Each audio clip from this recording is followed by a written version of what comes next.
Vamos lá, queridos, quero também preparar o teu coração para esse momento da distribuição dos elementos da ceia. E abre, por favor, aí então em João capítulo 3, verso 16. Eu acho que é um dos textos mais famosos do Novo Testamento. É Salmo 23, todo mundo sabe de cor, e João 3,16. O tema da nossa mensagem, meditação, é o ato supremo de amor. Eu acho maravilhoso como Deus prepara tudo.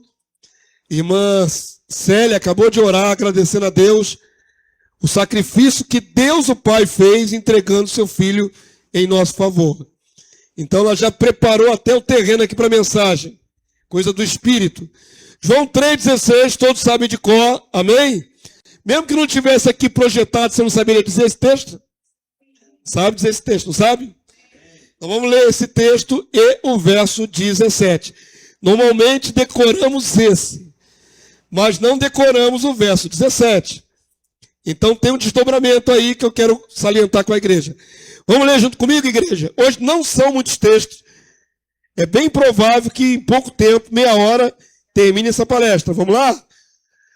Porque Deus amou ao mundo de tal maneira que deu seu Filho unigênito para que todo que nele crê não pereça, mas tenha vida eterna. Até aí você já conhece, já decorou.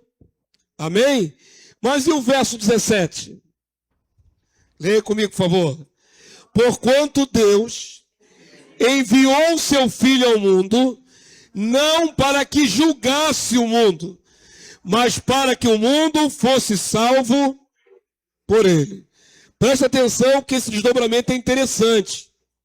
Sabemos que o que motivou Deus a enviar Jesus ao mundo, o seu Filho, que na eternidade estava ao seu lado em glória, a motivação de Deus foi amor. Ele amou o mundo de tal maneira que deu. O verbo mais enfático dessa sentença é o verbo dar. Porque quem ama, dá. Quem ama, manifesta com atitude. Já expliquei aqui inúmeras vezes em escola dominical, em palestra para casal, já expliquei. Amor não pode ser apenas um sentimento interior na mente. Amor implica em ação, é um verbo prático. Quem ama, manifesta que ama, de alguma maneira. Deus manifestou que nos ama, a mim, a você e toda a humanidade, dando. O verbo enfático é dar. Ele amou de tal maneira que deu, que entregou, que doou. Amém, povo santo? Ele deu seu Filho. Não tem ato semelhante em lugar nenhum. O único paralelo que me veio na mente enquanto estava fazendo o sermão é quando Deus pediu para Abraão levar Isaac para aquele Monte Moriá, e ali Deus pediu ele em sacrifício. Era um teste, né, irmãos? Porque Deus jamais pediu na Bíblia sacrifício humano. Mas eu fiquei imaginando ali, irmãos, como foi interessante um pai levantar um cutelo, uma faca afiada, para imolar o seu próprio filho. É entrega máxima. Entregar o próprio filho à morte é entrega máxima. E assim Deus fez por nós. Ele entregou o seu filho, que é vida, é o príncipe da vida, é o logos da vida, e faz com que o logos da vida experimente a morte por todos nós. Pensa, sendo Jesus Deus como Pai, não precisava morrer. Mas o plano de salvação da minha vida e da sua implicava na morte do Filho de Deus, do Cordeiro Santo, sem defeito, sem mácula. O verbo dar é o centro da sentença. Deus já provou que nos ama, porque já deu seu Filho em nosso favor. Amém, povo santo? E no verso 17 diz que Deus enviou o seu Filho ao mundo, não para que julgasse o mundo. Então, o envio de Jesus para morrer em nosso lugar é o ato supremo de amor. Mas também o fato de Jesus não vir nos condenando. Presta atenção. Dentro de poucos anos, como nós cantamos aqui, o Rei Jesus virá. E quando ele vir, ele trará a justiça de Deus, o juízo de Deus sobre a terra. Mas na sua primeira vinda, ele não veio julgar. Ele veio dar a chance de salvação. Amém, queridos? Temos que ser gratos a ele por isso. Outra coisa que desenvolvi no meu coração enquanto meditava nessa mensagem, eu não coloquei os textos aí para não ficar longo demais. Mas pensa nas 70 semanas de Daniel. Vou fazer você só imaginar, tá bom? As 70 semanas de Daniel, o cronograma de Deus para o tempo do fim, entregue ao profeta Daniel, consta de 3 partes. As primeiras 7 semanas, foi 7 semanas? 7 semanas para a reconstrução de Jerusalém, quando o povo voltou do cativeiro da Babilônia. Depois, 62 semanas até a morte do ungido, até a vinda de Cristo para morrer em nosso lugar. E depois, mais uma semana para completar 70. E nos seminários que aqui fazemos, eu sempre explico. Se não fosse a misericórdia de Deus pelas nossas vidas, se não fosse o grande amor de Deus por nós, ele poderia ter encerrado a história da salvação 7 anos depois da morte de Jesus. Cumpriria a última semana profeta Daniel, traria a glória eterna, traria tudo que está programado para vir no seu reino. E nós aqui, irmãos, do século 21, sequer existiríamos. Sabe por que Deus postergou o cumprimento da última semana profeta Daniel? Por amor. Sabe por que Deus ele jogou para frente essa data? Por amor. Há milhões e milhões de alcançados nesse período de 2000 anos, que é o tempo de espera para cumprir a última semana. Por amor. Por amor ele pensava, eu quero que Damásio nasça no século 20, no ano de 1968. E eu quero que ele vá ao meu filho no ano de 1993. E eu quero que ele chegue à glória eterna, à glorificação daqui a pouquinho, irmão, daqui a 2000 e pouco. Ele pensou em cada um de nós e nos incluiu no plano da salvação por amor. Quantos podem dizer amém? Abra a sua Bíblia, por favor. Vamos ver o texto que prova, né? Não ficar só nas minhas palavras. Romanos capítulo 5, verso 6. O apóstolo Paulo, escrevendo aos Romanos, tem a clareza do ato de amor de Deus. Romanos 5, 6. Só existo pelo amor de Deus. Eu só fui alcançado nesse tempo por causa do amor de Deus. E só terei vida eterna por causa do amor de Deus. Tudo é por causa do amor de Deus, o Pai. Deus Pai já deu prova do seu amor ao nos dar o seu Filho. Romanos 5, 6, 7 e 8. Quem quiser ler com o pastor. Porque Cristo, quando nós ainda éramos fracos, morreu ao seu tempo pelos ímpios. Nós éramos ímpios. O que é ímpio? É o que não tinha temor. Estava caído em pecado, não tinha temor de Deus, de julgamento, de juízo, de nada. Ele já morreu por causa de nós, fracos e ímpios. Aí Paulo vai argumentar, verso 7, vamos lá, igreja. Dificilmente alguém morreria por um justo, pois poderá ser que pelo bom alguém se anime a morrer. Agora lê em voz alta o verso 8, toda a igreja, vamos lá? Mas Deus prova o seu próprio amor para conosco pelo fato de ter Cristo morrido por nós, sendo nós ainda pecadores. Eu quero destacar o que está escrito na primeira parte da frase do verso 8. Mas Deus prova o seu próprio amor para conosco. Eu quero destacar isso porque nesta casa nós entendemos que Deus Pai é Deus Pai e Deus Filho é Deus Filho separado, amém? Nessa casa entendemos assim? Ou entendemos tudo misturado? Entendemos quem é o pai e quem é o filho, certo? Paulo, ciente disto também, diz: Deus, o Pai, provou. Ele já fez a ação porque prova. Já é fato consumado. O próprio amor dele. Então diga comigo assim: o meu Pai celestial, me ama. Amém, por santos? É importante você ter essa declaração da Bíblia. Quem te amou? Deus Pai. Também Deus Filho. Vou mostrar mais adiante. Mas não podemos tirar o protagonismo do Pai, o Criador de todas as coisas, o Autor de toda a vida. Deus Pai nos amou e já provou que nos amou entregando seu Filho para morrer em nosso lugar. Pelo fato, é um fato de Cristo ter morrido por nós, quando ainda não valíamos nada, ainda éramos perdidos, pecadores. Efésios 2:4, por favor. Coloca aí para o pessoal acompanhar.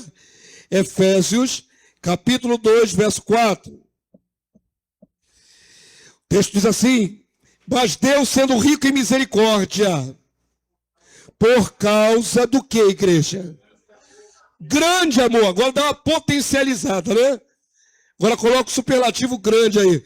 Grande amor com que nos amou, e estando nós mortos em nossos delitos, nos deu vida juntamente com Cristo.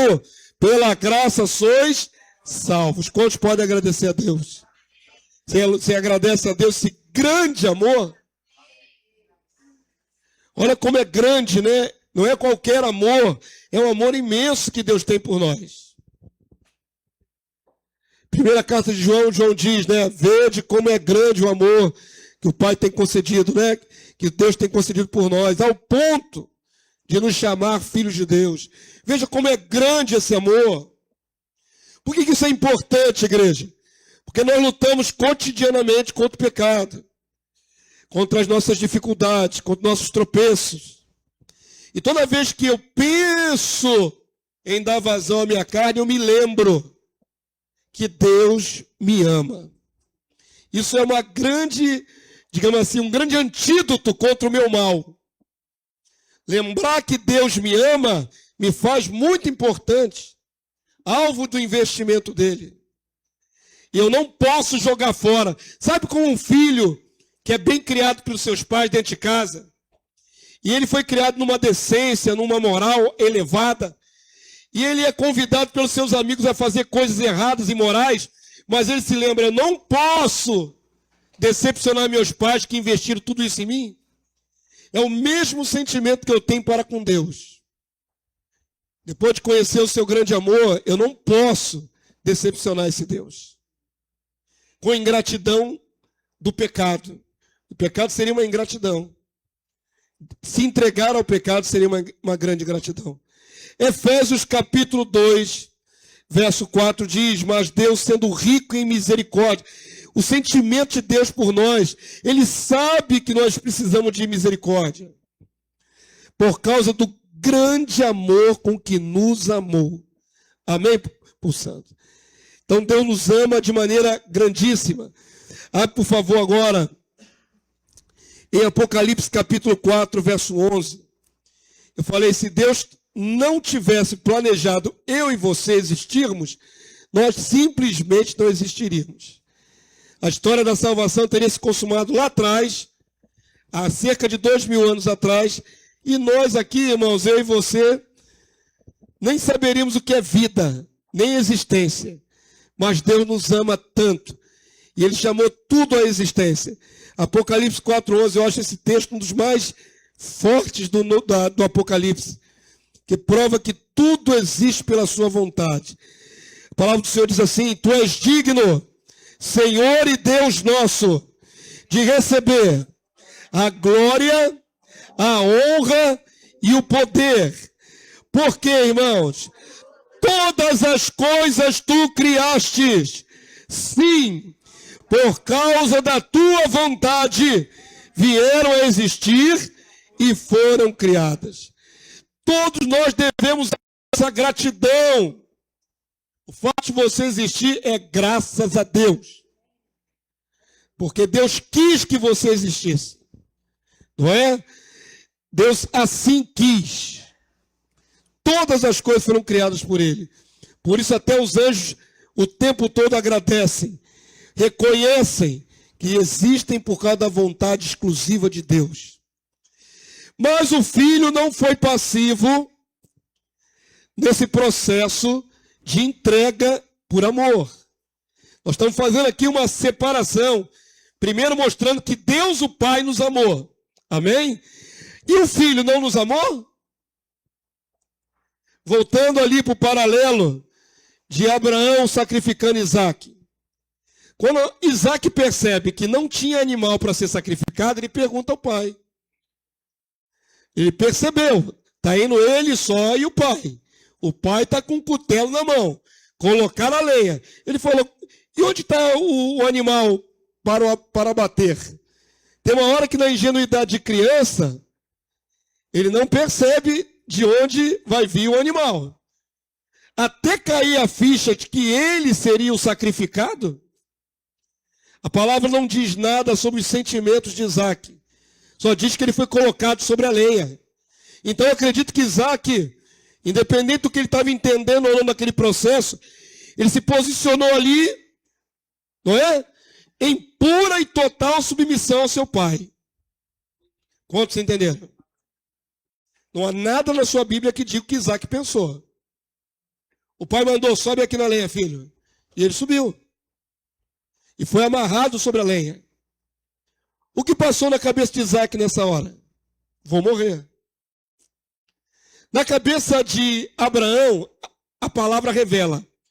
Revela que Abraão achava Deus tão poderoso ao ponto de o filho morrer e Deus ressuscitá-lo naquela hora. Abraão acreditava que ia voltar com o filho vivo, mesmo depois do sacrifício. Mas a palavra não diz o que Isaac pensou desse sacrifício. É como se Isaac fosse apenas passivo na hora do sacrifício. Quantos estão entendendo? Não é assim. O paralelo termina aí e não é perfeito, porque com Jesus, Jesus não veio apenas ser passivo, se entregar porque em obediência ao Pai. Poderia ser assim também.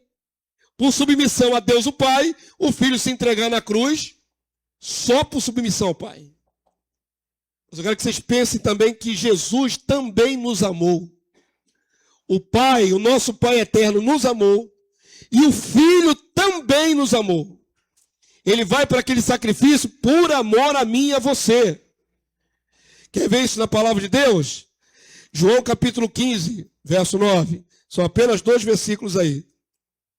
No Evangelho de João, capítulo 15, verso 9. Vamos pesar, vamos mensurar o grande amor de Deus Pai e o amor do Filho também. Sabe quem nos amou para nos resgatar da perdição eterna, das trevas? O Pai e o Filho. Olha que coisa maravilhosa aí, irmãos. Olha só esse texto. João 15, 9. Vamos ler em voz alta? Já estamos chegando na reta final. Vamos lá? Como o Pai me amou, também eu vos amei. Permanecei no meu amor. O Pai vos amou. Nosso Pai, Deus o Pai, nos amou. Mas Jesus também amou os discípulos. É o Pai e o Filho fazendo esse ato de amor supremo. E no verso 13, capítulo 15, verso 13, João 15, 13. Agora, Jesus vai fazer uma declaração, irmãos. Essa declaração tem que mexer conosco. Vamos ler aí? O que está escrito no verso 13? Está aqui na frente? Tá. Leia em voz alta, por favor. Vamos lá, vamos valorizar. Ninguém tem maior amor do que este, de dar a alguém a própria vida em favor dos seus amigos. Sabe de que ele está se referindo? A si próprio. Ninguém tem maior amor do que eu vou demonstrar. Eu vou dar a minha vida por amor de vocês. Falou isso para os discípulos. Então o Pai fez por amor a entrega do Filho E o filho também se entregou consciente de que o ato dele extremo de morte era por amor. Quantos podem agradecer a Jesus agora? Eu fiz você agradecer o Pai, em primeiro lugar. Agora eu quero que você perceba o quanto Jesus te amou. O quanto Jesus te ama. O sacrifício é do Pai e do Filho. O Pai entrega e o Filho morre por amor. Abra sua Bíblia, por favor, segunda carta de Paulo aos Coríntios, capítulo 5, verso 14 e verso 15. Segunda aos Coríntios, 5, 14 e 15. Paulo, compreendendo esse duplo ato de amor do Pai e do Filho, ele fica num sentimento bem interessante. Eu quero que você leia comigo aí para você pegar a chave da questão. Vamos lá? 2 Coríntios 5, 14. Paulo diz assim: pois o amor de Cristo nos constrange. O que é constrangimento, irmãos? Constrangimento não é uma sensação, um sentimento que você fica assim meio que envergonhado? Eu ia falar acabrunhado. De onde que eu tirei isso? Não sei. Existe, né? A palavra acabrunhado existe. Mas eu não sei a etimologia da palavra, de repente, não é de boa origem. Qual é o sentimento de uma pessoa que está constrangida? Ela não está muito confortável. Não é? Ela está sob uma certa desconforto. Aí Paulo diz: o amor de Cristo causa esse efeito em nós. Nós ficamos assim meio desconfortáveis. Por que causa essa pressão no nosso coração, o amor de Cristo? Aí ele vai continuar, o próprio verso 14. Pois o amor de Cristo nos constrange, causa essa pressão no nosso coração. O entendimento vem a seguir: julgando nós isto, quando pensamos isto, um morreu por todos, logo todos morreram. Sabe quando nós passamos aqui alguma encenação, algum filme da Paixão de Cristo? O que você sente quando vê em imagens o sacrifício de Jesus? Não é um constrangimento? Não é um peso? Não é algo que te deixa assim desconfortável? Você acha terrível? Por que o Filho de Deus passou por isso tudo? Por que ele teve que sofrer tanto? Tanta dor, tanto sofrimento, escárnio, rejeição. Aí você entende, com a revelação da palavra de Deus, tudo aquilo foi para me resgatar, para resgatar você. E isso causa na gente um constrangimento. Eu não mereço que Deus desça do céu, assuma a carne e morra em meu lugar. Eu não mereço, como criatura finita e pecadora, que um rei que é Deus morra pelos seus escravos. Tudo isso deve fazer com que a gente pense nesse constrangimento. Porque isso vai evitar também que nós pequemos. Eu falei, eu não peco quando eu me lembro que Deus me ama. Mas eu também não peco quando eu me lembro que Jesus, o autor da salvação, me ama. Eu não posso vender barato o sacrifício dele por mim. É muito caro. É constrangedor o que Jesus fez por mim. Então eu não posso entregar barato a minha vida para o pecado em detrimento desse grande amor que ele demonstrou. Quantos dizem amém? E o verso 15 ele conclui, o apóstolo Paulo, vamos lá? E ele morreu por todos, para que os que vivem não vivam mais para si mesmos, mas para aquele que por eles morreu e ressuscitou. Amém? Então, o constrangimento de ser devedor eterno. Nós somos devedores a Jesus para sempre. Nunca vamos pagar essa dívida, irmãos. Nunca, jamais. Tem uma canção que a gente ouve em casa lá, é conhecida, que o refrão dela é assim, como é que é? Eu jamais saberei o preço do meu pecado lá na cruz. Eu vim para adorar-te. Lembra dessa canção? Vim para adorar-te. Aí no refrão fala: eu jamais saberei o preço do meu pecado lá na cruz. Toda vez que eu canto isso, eu fico meditando. Todas as vezes. Essa frase está correta? Eu jamais saberei o preço do meu pecado lá na cruz. Eu sei qual é o preço, é o sangue do Cordeiro. É o sangue do Rei. Mas eu entendo que a aplicação dessa frase não é esta. Eu jamais saberei o que de fato é subir no madeiro e morrer pelos meus próprios pecados. Eu não posso pagar a minha salvação com o meu sacrifício. Eu dependo exclusivamente do sacrifício dele. Amém, queridos? O sacrifício dele é que me redime. Eu jamais saberei o que é morrer por amor nesse nível. Mas eu sou alvo disso tudo. Você é alvo disso tudo. Ele morreu por todos, para que todos que vivem não vivam mais para si mesmos, mas para aqueles que por eles morreu e ressuscitou. Efésios capítulo 5, verso 2. Estamos chegando no finalzinho da mensagem. Efésios 5, 2. Então, queridos, amar não é só um sentimento no seu coração somente. Amar não pode ter conotação romântica. Amar é algo bastante objetivo. A palavra do Senhor diz assim, Efésios 5, 2. E andai em amor, como também Cristo nos amou e se entregou a si mesmo por nós, como oferta e sacrifício a Deus em aroma suave. Amor é manifesto em atitude. Amém, Pai Santo? Ele já manifestou, manifestemos nós também em atitude. Amor. Amor uns pelos outros, inclusive. Nós somos o fruto do penoso trabalho do Cristo. Ele tem que olhar para a igreja e ver a igreja se amando. Aí ele fica feliz. Aí vem a recompensa do nosso Salvador, quando a igreja anda em amor.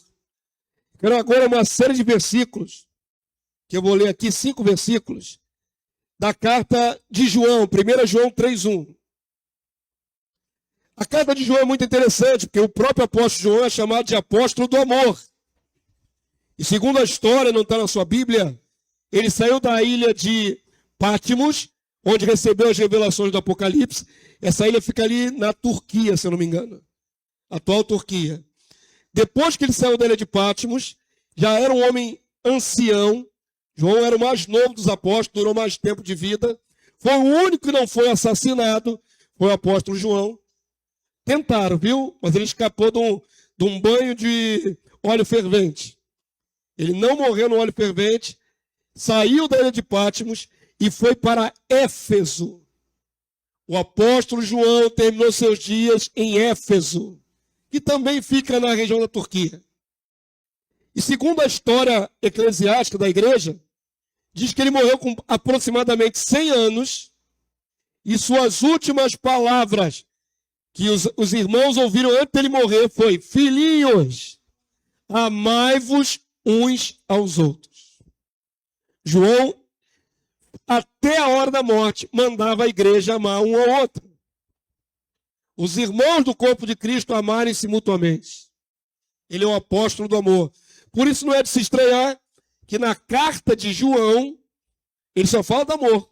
Amor, amor, amor, amar, amar, amar. Porque é essa a tônica do seu ministério. 1 João 3,1. Vamos lá, ler comigo quem quiser. Vede que grande amor nos tem concedido o Pai, ao ponto de sermos chamados filhos de Deus. E de fato somos filhos de Deus.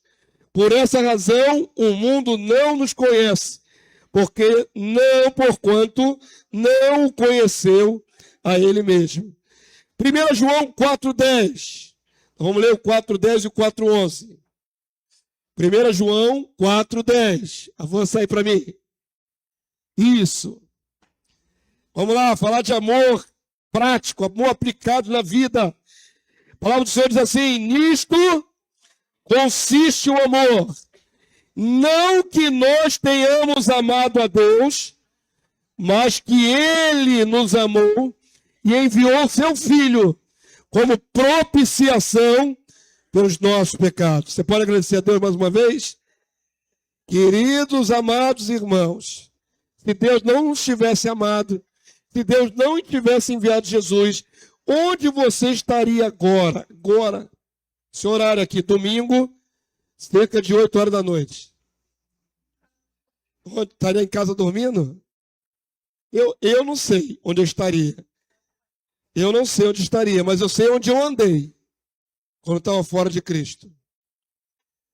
Qual seria o estado da tua alma? Melhor do que onde fisicamente você estaria. Em que estado a tua alma estaria longe de Cristo?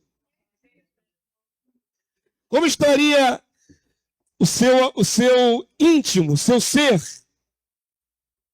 Não estaria oprimido, sobrecarregado, não estaria com ódio no coração por várias pessoas, com rancores. Lembra quando você não tinha Cristo, não tinha essa paz que excede todo entendimento? Você lembra que você maquinava o mal contra outras pessoas? Que você era vingativo, vingativa? E você era capaz de violência? Não lembram disso, não? Não lembram que eram mentirosos, mentirosas? Pula, não, é para lembrar. É para trazer a memória. Porque aí você valoriza o que Deus fez por você. Enviar Cristo para pagar toda essa sorte de males?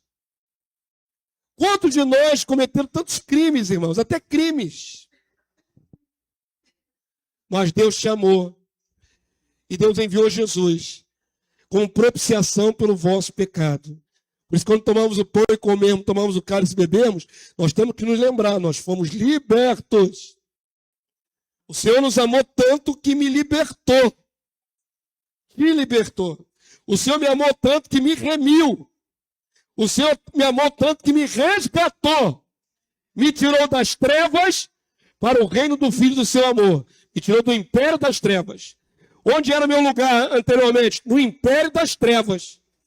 E ele me traslada do império das trevas para o reino do Filho do seu amor. A ele toda a honra e toda a glória. Amém, igreja? 1 João 4,10 nós lemos, né? Que ele morreu como propiciação pelos nossos pecados. No verso 11. Amados, se Deus de tal maneira nos amou, o que nós devemos fazer, irmãos? Devemos nós também amar uns aos outros. Perceba que toda a dinâmica do investimento de Deus visa não somente uma relação na horizontal, na vertical. Você e Deus aqui, né? Vertical assim. Perceba, Deus investiu seu amor em nós. Deus entregou Jesus para me resgatar e a você. É algo assim na vertical, você e Deus. Mas também visa na horizontal, é você, Deus, Jesus e os seus irmãos. A equalização desse mistério, né? Como é que Deus quer que nós o amemos e amemos a Jesus e amemos a toda a igreja. Esse amor que é derramado em nós, e o texto de Paulo diz, esse amor foi derramado em nós pelo Espírito Santo que nos foi otorgado. É amor derramado do céu. Meus irmãos, se fosse só o meu amor natural, aquele que eu nasci com ele, eu devotaria esse amor talvez a pouquíssimas pessoas. Pensa, quem você ama de maneira natural? Seu filho, seu irmão, sua mãe, seu pai? Pouquíssimas pessoas. Mas do céu, na vertical, o amor de Deus e o poder de Deus desce sobre mim. Eu sou inundado desse amor. E aí esse amor, ele transborda na horizontal. Eu consigo amar vocês.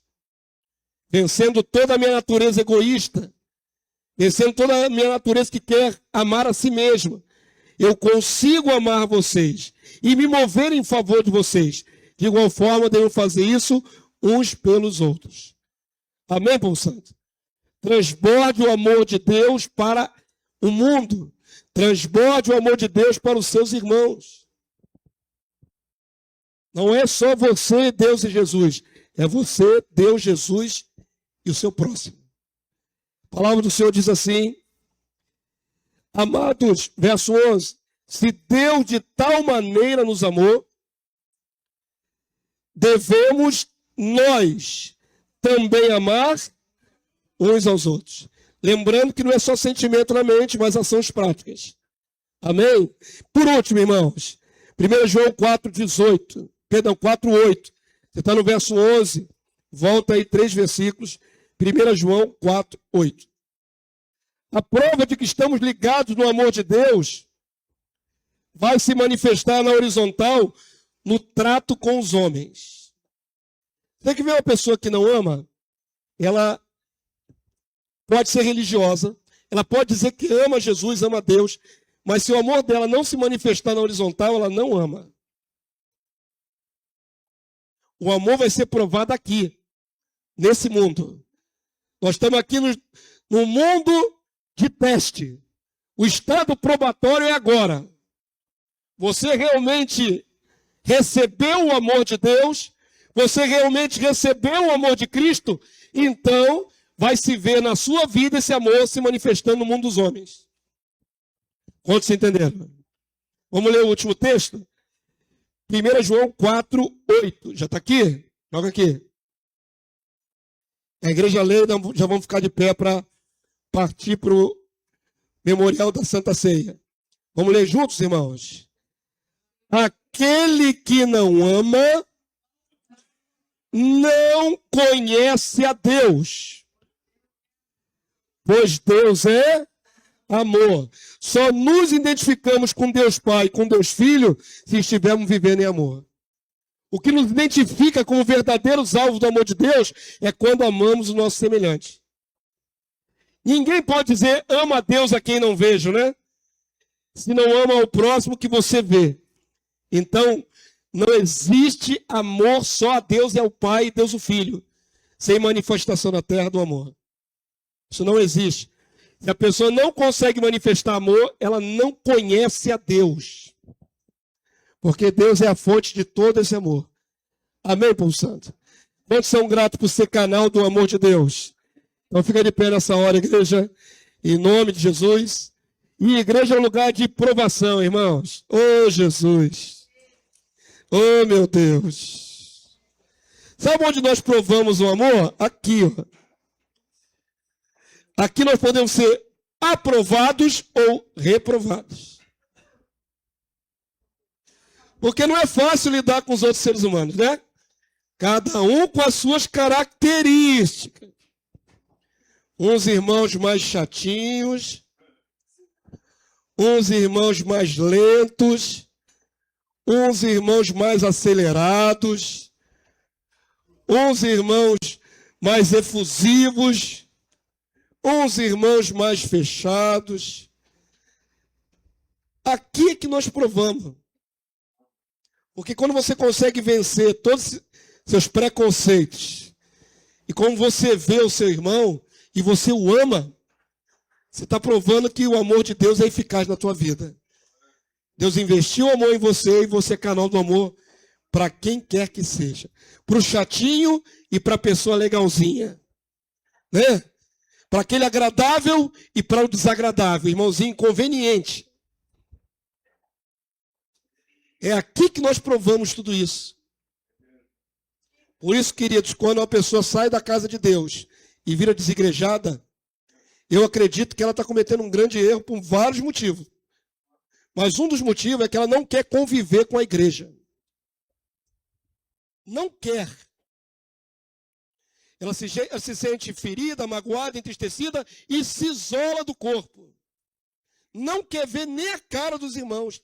Tem gente que começa a ficar com ojeriza de igreja. Com horror de igreja.